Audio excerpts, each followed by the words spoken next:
Welcome to The Explainer. Today, we are completely demystifying the complex and honestly rapidly evolving 2026 UAE work visa landscape. If you've been feeling totally overwhelmed by all the shifting rules, the new government platforms, or the highly specific country restrictions, you are in the exact right place. Let's break all of this down together so we have a crystal clear path forward. Right off the bat, let's talk about a massive shift happening literally right now. Are you prepared for how artificial intelligence is about to completely revolutionize your job hunt and visa processing in the UAE?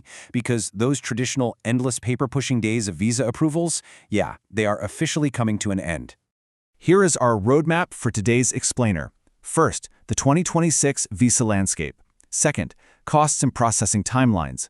Third, the fast-track secrets. Fourth, the Bangladesh visa update, and finally, avoiding fines and rejections. Kicking things off with Section 1, the 2026 visa landscape. Welcome to the era of automated approvals. Let's dive into the big macro changes sweeping across the UAE this year. Okay, so starting in May 2026, the UAE is utilizing AI and robotics to instantly match your profile against live labor market data.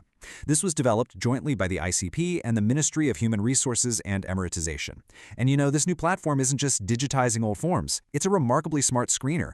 That means the whole system is now faster and strictly merit-based. It actually evaluates your education and experience against the real-time needs of UAE industries. Basically, no more applications getting lost on a desk for weeks on end. Moving right along to Section 2, costs and processing timelines. Who pays what and how long you will wait. Understanding these standard benchmarks is absolutely crucial before we get into the really fun stuff, how you can beat them. Let's talk money. The big takeaway here is that under Article 9 of the UAE labor law, your employer must cover the bulk of the mandatory fees. We're talking about the entry permit and the labor card, which can run anywhere up to 5,000 dirhams. Now, as the employee, you are typically only legally responsible for your medical fitness test, which is going to run about 500 to 800 dirhams, and your Emirates ID biometrics. So, if an agency tries to charge you for the entry permit, point them right back to Article 9. Realistically, you're looking at a standard timeline of about 8 to 32 working days.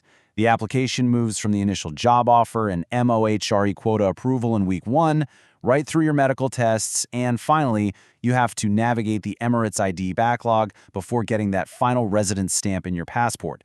It's a highly structured sequence, but let's be real, it can take a full month. All right, Section 3, the fast-track secrets, loopholes to slash wait times and fees. Because what if you simply don't want to wait an entire month?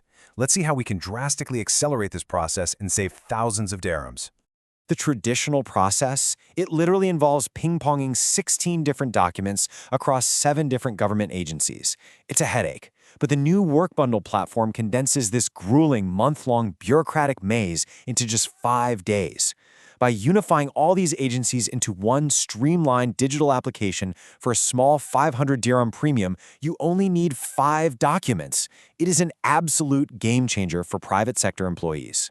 4,700 dirhams. That massive number is exactly how much employers save on labor card fees if you hold a Category 1 university degree, compared to a Category 3 high school diploma.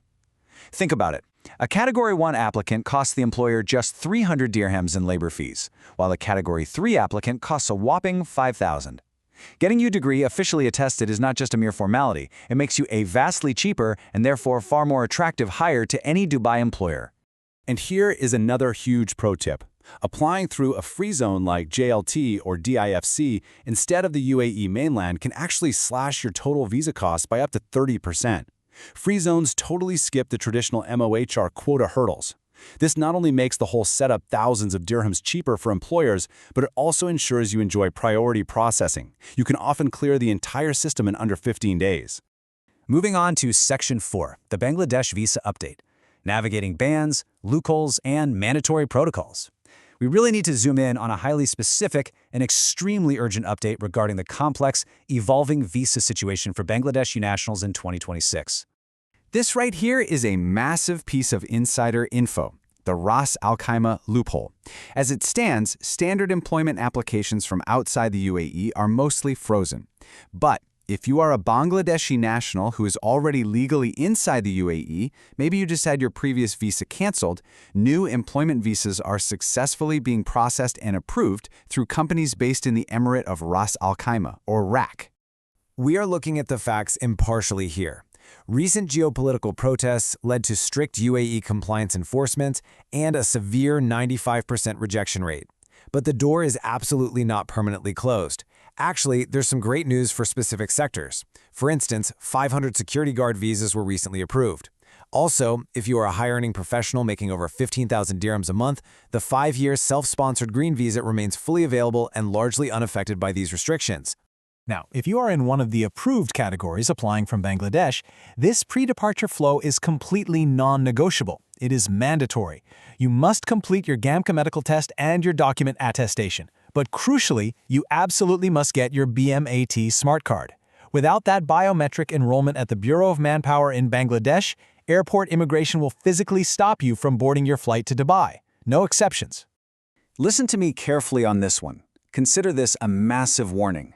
Never, ever sign an employment contract or pay any recruitment fees unless the agency you are dealing with is strictly BIRA licensed. You can and should verify them directly at bira.org.bd. Fraudulent, unlicensed recruitment is still a major pitfall, and it leaves workers stranded. Always, always verify before you commit. Finally, Section 5, Avoiding Fines and Rejections, the high cost of non-compliance. Let's get real about the harsh financial realities of making a mistake in this newly updated AI-monitored system. 50 dirhams. That might not sound like a crazy amount at first, but that is a daily overstay fine that hits you starting on day 1 of your visa expiring. This is a critical update for 2026. For many demographics and visa categories right now, that generous traditional grace period, it simply no longer exists. If your visa cancels, the clock starts immediately. Those 50 dirham daily fines rack up incredibly fast, and they can absolutely lead to travel bans. Well, we have covered a massive amount of ground today. Between robotic AI screening, filtering out applicants, brilliant free zone hacks saving you thousands, the 5-day work bundle, and strict new protocols mapping the landscape, the path to a UAE visa is highly structured now. So here's the big question. Will you let the bureaucracy defeat you, or will you use these 2026 fast-track secrets to take action and secure your future in the UAE? Thanks for hanging out with me for this explainer, and I will catch you on our next deep dive.